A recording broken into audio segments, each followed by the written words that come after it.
waktu itu. Pakai kunut. Maka heran. Setelah selesai sholat, selesai ceramah, ini guru Abdullah Anang Asrati bertanya, Buya, maaf, dulu Buya kayaknya seperti mengeritik orang yang pakai kunut nih. Ya. Tapi sekarang kok Buya Hamka sholat pakai kunut. Jadi imam kenapa?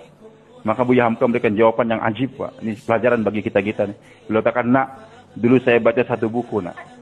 Dulu saya baca satu buku. Sekarang saya sudah banyak baca buku. Maksudnya apa sih? Jadi kalau orang tadi ngaji satu buku saja akan mudah nyalahkan orang lain. Bid'ah, sesat, dan sebagainya. Karena baca satu buku. Tapi kalau dia sudah banyak baca buku, maka tidak akan mudah untuk menyalahkan orang lain. Sama, kalau kita nyebut guru, satu guru saja, nanti akan timbul keta'asuban. Tapi kalau kita banyak berkunjung pada ulama-ulama, timbul apa yang Allah katakan tadi, wala taj'al fi qulubina ghillal lil ladzina amanu rabbana innaka ra'ufur rahim. Mudah-mudahan dari pondok pesantren kita ini hadir akan wujud ulama-ulama bermunculan tadi yang punya 3 sifat tersebut, dan ini merupakan pelipur mata kita waktu di dunia ini, kemudian nanti akan membuat kita lebih senang lagi saat kita dikubur di padang mahsyar. Kita akan dilindungi oleh Allah Subhanahu wa taala, akan dinaikkan derajat kita sebagaimana kita naik derajatnya di sisi Allah Subhanahu wa taala. Kemudian itu anak tidak akan membiarkan ayahnya di sorga yang di bawah, akan diangkatkan bersama dengan ayahnya, itu anak di sorganya Allah Subhanahu wa taala. Dan jerih payah bapak-bapak, ibu-ibu semua untuk mendidik anaknya, mensekolahkan. Perpisahan, kadang-kadang memang kita sedih berpisah dengan anak kita. Sampai maaf nih, ayah saya sendiri itu, ketika saya mau berangkat ke pesantren dulu ke Gontor, ayah saya bilang, jangan Lutfi, kamu tuh orang sering sakit, gimana kamu berangkat? Saya nggak tega. Tapi karena kesemangatan saja, ayah saya akan berangkat, ayah. Tolong ridho ayah saja. Berat beliau kata, ayahnya berangkat juga. Dan waktu itu di pondok pesantren di Gontor bukan seperti sekarang, Pak. Sengaja beras itu dicampur batu waktu itu. Ya, supaya makannya jangan banyak, makan kena batu dikit. Supaya pelan makannya kita. Dan masyarakat kasih daging 1 minggu cuma 2 kali, sedikit sekali. Karena kata almarhum Kejar kasih, kamu tuh masih muda. Kalau kamu tidur di kasur yang empuk, makan daging banyak, terbakar nanti badan kamu, beliau kata. Ditarget kayak gitu. Betul, apalagi kami di Kalimantan tuh biasa, kalau hidup nggak ada ikan tuh susah betul, Pak. Ini tahu tempe ini di Kalimantan tuh baru terkenalnya sejak tahun 90-an ke atas saja. Ketika banyak orang Jawa ke sana. Dulu tuh kami tuh nggak enak betul, apa ini makan tahu tempe. Biasanya makan ikan, sampai di Gontor nggak ada itu ikan. Taunya tempenya tempe rebus lagi. Bukan tempe goreng, untuk meringankan pembiayaan di pondok itu. Setengah tahun ayah saya datang lihat kurus, Lutfi sama ibu saya datang, ambil tas, pulang gitu. Waduh, saya bilang gawat nih. Tolong ayah, setengah tahun lagi, saya mau lanjutkan, nanti saya pulang juga. Jangan, udah kalau gitu sekarang kita ke restoran, ke sana, ke Ponorogo, ke restoran besar, makan sekuatnya. Nggak kuat sampai di sini saya ayah. Tapi saya balas dendam. Ketika saya pulang, tempe rebus saya telan sayur saya telan juga. Alhamdulillah lumayan juga, gemuk juga. Hadir Mas itu, alhamdulillah. Ini kebanyakan yang nggak tega tuh ibunya, Pak. Ayahnya juga nggak tega. Maka ini memerlukan perpisahan. Padahal perpisahan seorang ayah dengan anak itu dibutuhkan dalam ini agama. Sabda Nabi kita Muhammad SAW, wahajiru turisu abdakum majda. Hijrahlah kamu. Nanti kamu akan mewariskan ketangkasan kepada anak kamu ini. Itu kalau anak di samping ayahnya terus nggak akan tangkas, Pak. Kerdil dia, mau kelahi bapak, apa-apa bapak. Itu kan nggak pernah berpisah. Maka kita berangkat setiap bulan 3 hari, 40 hari, 4 bulan. Supaya mewariskan ketangkasan pada anak kita. Bahkan anak kita kirim bagi pondok pesantren. Dulu Pak, yang punya tanah-tanah di kota-kota besar di Indonesia, ini orang-orang Arab, Hadramaut kebanyakannya. Yang ada di Banjarmasin, di Jakarta, di Surabaya. Kenapa? Saya banyak bergaul dengan mereka. Kami kalau sudah umur 10 tahun langsung dikirim ke Yaman. Di Yaman itu dibanting-banting di sana. Hidup susah dulu. Setelah umur 20 tahun, 25 tahun baru dikembalikan ke Indonesia. Ternyata mereka yang pegang ekonomi di sana. Makanya jalan-jalannya ada Sah Abdad, Sah Al-Asar dan sebagainya. Ini kebiasaan. Hadirnya Allah. Jadi perpisahan antara ayah dengan anak ini dibutuhkan. Supaya apa katakan Nabi ini? Wahajiru turisu abnakum majdan. Jadi al-majad. Kemuliaan ini akan didapatkan oleh anak kalau sekiranya sudah biasa berpisah dengan orang tuanya. Kemudian juga perpisahan antara ibu nih, kaum ibu yang di belakang. Terasa berat kita, apalagi ibu lebih berat lagi untuk berpisah dengan anaknya. Jangan khawatir. Justru keikhlasan seorang ibu melepaskan anaknya tadi, ajib. Kemarin ulama telah menjelaskan. Ibunya Nabi Musa sayang betul kepada Musa alaihissalam.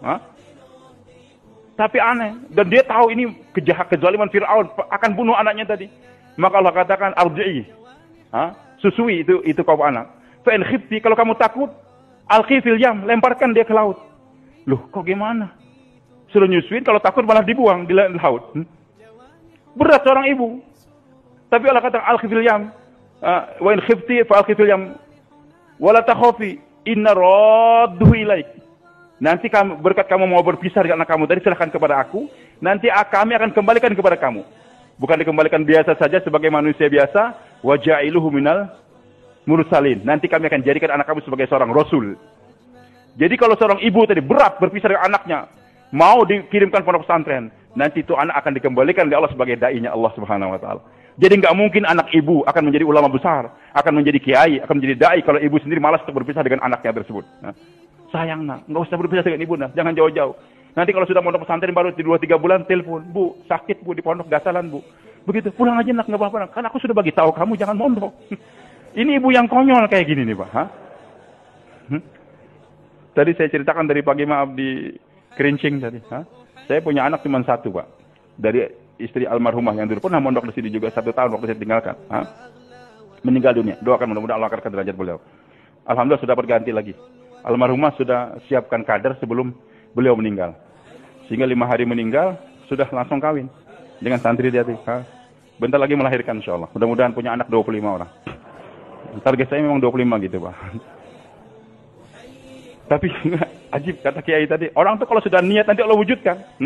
Berkat dia niat, nanti anak cucunya dibanyakan. Berkat saya niat begitu, anak 1, tapi dikasih santri akhirnya hampir 1000 sekarang. Dulu nggak punya santri, itu berkat niat. Anak 1 saja. Karena ibu jangan berpisah, akhirnya diajarin di rumah, tapi sekolah SD juga. Cuman ketika kelas 5 SD sudah aktif pramuka aktif. Nanti kalau naik bendera, dia yang naik bendera dengan teman-teman di kantor gubernur. Saya bilang sama istri saya, Dek, gawat nih. Anak kita sudah pandai narik bendera. Nanti kalau terus SMP SMA jadi paskibraka dia. Narik bendera di Istana Negara 17 Agustus kan.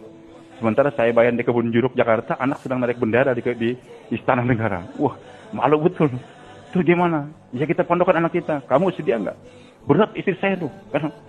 Tapi kan tambah targib alhamdulillah. Ya kita berangkatkan. Waktu itu kita bawa ke Kediri, ya, di Semanding Tertek.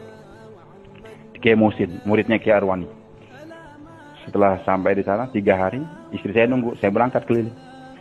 Setelah 3 hari selesai, saya ambil istri saya. Ketika mau berpisah, anak nangis. Ibu juga nangis juga di balik cadar tadi. Saya ngerti. Tapi alhamdulillah itu Kiai Musin punya falsafah ajib. Dia katakan, Ustaz, biasa Ustaz. Itu anak berpisah dengan ibu itu masing-masing nangis itu biasa, beliau katakan. Tapi hasilnya baik nanti. Itu seperti falsafah pisang, pohon pisang. Itu pohon pisang ketika tumbuh, kan di sampingnya tumbuh juga anaknya kan. Maka pisang pantang mati tanpa meninggalkan anak. Begitu. Cuman beliau katakan, ini barangkali bapak-bapak di sini lebih paham. Itu pohon pisang kalau nggak dipisah dari ibunya, di samping ibunya terus, itu tumbuhnya nggak begitu besar. Dan juga buahnya nggak begitu gemuk-gemuk. Kurus-kurus. Begitu Pak ya? Tapi kalau ditebas, agak jauh tanam sedikit, nanti tumbuhnya cepat tuh. Besar, gemuk, dan punya anak lagi, punya buah-buahan lebih besar lagi. Cuman waktu dipisah tadi dua-duanya nangis. Jadi keluarnya getah dari ibu dan anak tadi ekspresi daripada kesedihan. Biasa nangis. Tapi hasilnya menjadi orang gemuk, dewasa. Maka ibu-ibu jangan takut. Ibu nangis biasa, nangis nggak apa-apa. Anak nangis juga nggak apa-apa. Tapi tangisannya jangan menyebabkan ditarik lagi dari pondok. Jangan. Targib, tenang nak. Kamu sebentar saja di pondok. Nanti kamu akan jadi ulama besar. Sebagaimana Sufyan Ats-Tsauri rahmatullahi alaih, ulama besar dia. Dikatakan Ats-Tsauri kenapa? Ats-Tsauri ini kan sapi jantan. Dan itu gelar dia sendiri senang dengan Ats-Tsauri tadi. Karena suatu saat katanya dia waktu masuk masjid bawa kitab. Masuk kaki kiri. Datang suara, ya Saur. Wahai sapi. Kata dia. Ini suara saya, berarti suara malaikat nih. Santri masuk masjid kaki kiri. Sapi itu. Maka cepat dia mundur, akhirnya robah lagi.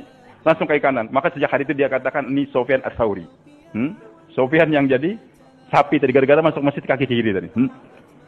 Nah itu Sufyan ceritanya gimana Pak? Ayahnya meninggal, disantrenkan sama ibunya. 13 tahun nggak jumpa. Ngetuk pintu setelah belajar. Siapa? Man fil kharij. Ya, ana Sufyan ibnuka. Tsauri. Sufyan, aku sudah wakafkan kamu untuk agama. Perjumpaan kita nanti di surga, Sufyan. Kembali kamu ke madrasah lagi. Ini seorang ibu yang mana Pak? Begitu tegarnya. Mendorong anaknya tadi, 13 tahun nggak jumpa. Bukan malah senang, targib lagi anaknya. Sehingga Sufyan menjadi ulama besar. Menjadi ulama besar. Macam-macam. Itu kebanyakan santri ini nggak kerasan tuh gara-gara ibunya. Bentar nangis tuh. Tapi ada santri saya tuh. Ajib. Kasih waktu libur, beberapa hari kemudian datang lagi ke pondok. Maka almarhumah istri saya nanya, kenapa nak kembali? Kan masih panjang waktu libur. Susah Bu di rumah Bu. Saya di Kuai Umi susah di rumah. Ibu saya gawat, nyuruh saya masak, ngurusin adik, bersihkan rumah. Mendingan saya di pondok aja kan. Maka suatu saat datang ibunya, ditanya oleh istri saya, almarhum. Bu, kenapa sih ibu? Anak kok di rumah disuruh macam-macam, nggak diistirahat. Sengaja saya buat demikian, Bu.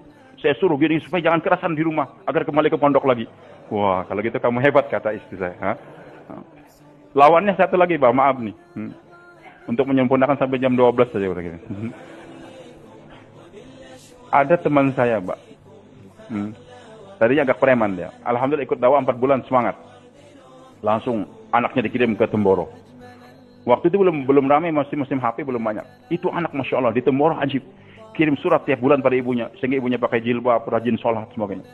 Baguslah. Dan saya sendiri terkesan betul dengan perkembangan anaknya tadi. Waktu pulang, bulan Syawal, ibunya balas dendam. Nak, kamu kan sudah capek 1 tahun di pondok, nak.